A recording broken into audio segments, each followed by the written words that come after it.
lovelies. So today I will be talking about Taylor Swift's new album, The Life of a Showgirl.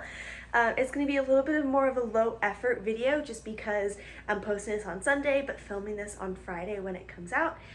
So I won't have as much time to do a lot of editing like I did with my last video, but I will definitely still be going in depth on the album and just talking about my feelings, my vibes, what my favorite songs were, and all that jazz. So yeah, next up we have my ranking for my initial listen versus how it changed on my second listen. Alright, so after my first listen of The Life of a Showgirl, which I stayed up with my roommate and listened to it when it came out at midnight, so we listened to it together, and then I wrote down on my computer my initial ranking.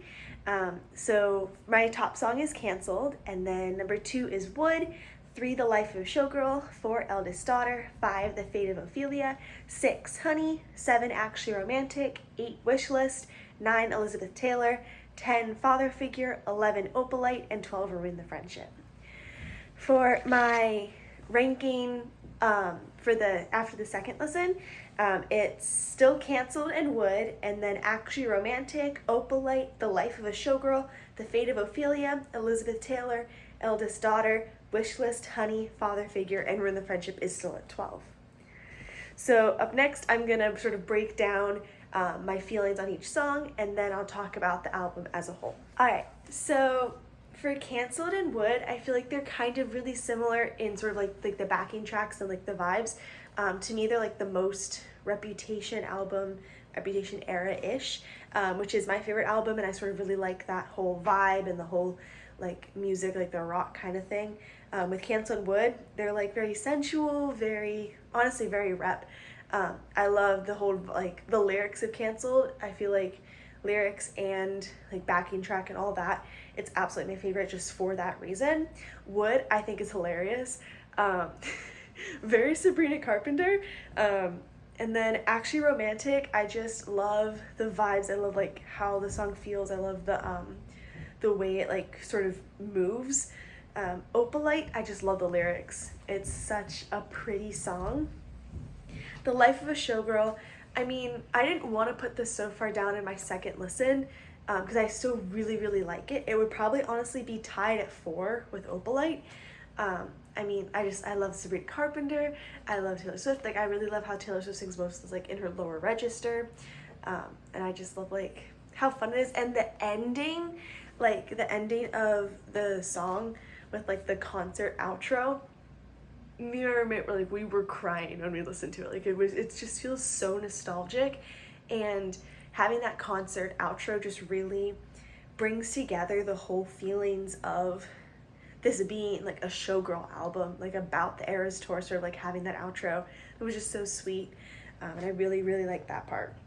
The Fate of Ophelia, as a Hamlet girly, like I ate that up.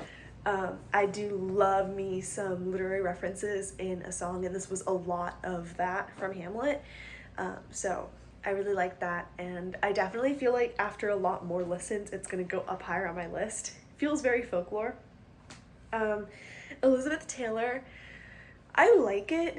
I don't really like the lyrics as much as I like sort of like the beat and like the way it feels. Eldest Daughter, I really like it, and I feel like it definitely like touched me, but some of the lyrics just didn't feel as mature as I wanted it to feel. But that's more like just like a personal preference.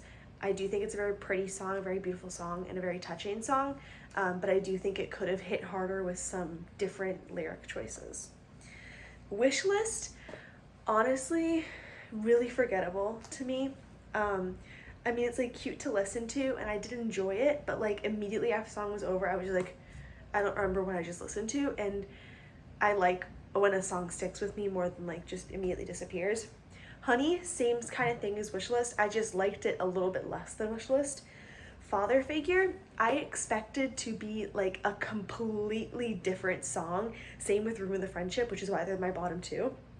I just expected them to be more sensual, more sexy, more rep, I guess, more lover, than like what they were. So I was just like pretty like disappointed with those songs. And I found a lot of songs on this album that I liked, but I was, as a whole, kind of disappointed with this album. It just really wasn't what I wanted, and obviously, I know we're not gonna get Rep 2.0, even as much as I want it, but I would have liked a little bit more of a different voice in this album, because I feel like her last few albums, like Torture Poets Department, Midnights, Folklore, Evermore, I feel like all these more recent albums have sort of been very similar. Midnights was a bit different, I will say that, but I kind of wanted this to go in a little bit more of a nostalgic direction, but I do understand this was written about the Eras tour. I just kind of hope that it was more encompassing, a bit more similar to the concept of Midnights. And I don't know, it was just a little bit disappointing for me. I do like the album. It's not my least favorite album. I would rank it 10 on my list of my favorite albums. It's above Debut and it's above Red. Debu's 12, Red's 11. But I just wasn't as impressed with this album as I wanted to be. But honestly, that's okay, because you're not less of a fan if you don't particularly love something the artist puts out. It doesn't make you less of a fan. We're not going to love every single thing our favorite artists put out. Sabrina Carpenter's one of my favorite artists. I don't like all of her songs. I don't like all of the songs on Man's Best Friend, and that's okay. I don't like all the songs on this album, and that's okay. I think it's important to be able to be critical of your favorite artist without being afraid that you can't call yourself a fan if you aren't the biggest fan of the album. This album, it wasn't written for me, and that's okay. And I mean, I'll be adding Cancel to my playlist. I'll be adding Wood to my playlist. And I think as I listen to the album more, it's gonna grow on me, of course, which is what happens with Man's Best Friend. I didn't really like a lot of it, and then I kept listening to it. But overall, yeah, I was a bit disappointed with this album. It just wasn't what I wanted, and I will say, this is no fault to Taylor. It's not like she marketed it as this kind of album that I was expecting. No. There were a bunch of theories online, on TikTok and Instagram and videos, YouTube, all that kind of thing, where it was oh, Father Figure's gonna sound like this. Oh, Action Romantic's gonna sound like this. And we all made our own assumptions based on the song titles. I expected Ruin the Friendship to be a little bit more sexy, a little bit more vigilante shit. That's what I was expecting. But I didn't get that, which makes me like the song a lot less than I would have going into it blind. But that's the price of consuming music, of consuming literature, of consuming films and shows, any sort of media. We make our own assumptions going in, and we're disappointed when those expectations and assumptions aren't met.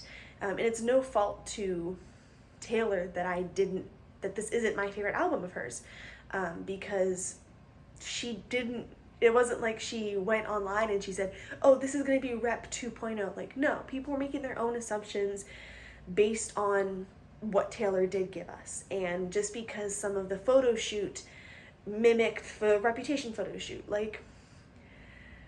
it's no fault to Taylor that I was a bit disappointed with this album, because it's not what I wanted. It's not my vibe.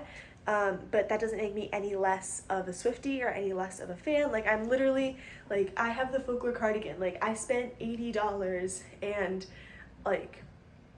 got off pulled over off the highway to buy this when it dropped. I have posters on my wall of Taylor Swift. I saw the Eras Tour in person. I saw it at AMC when it came out last year.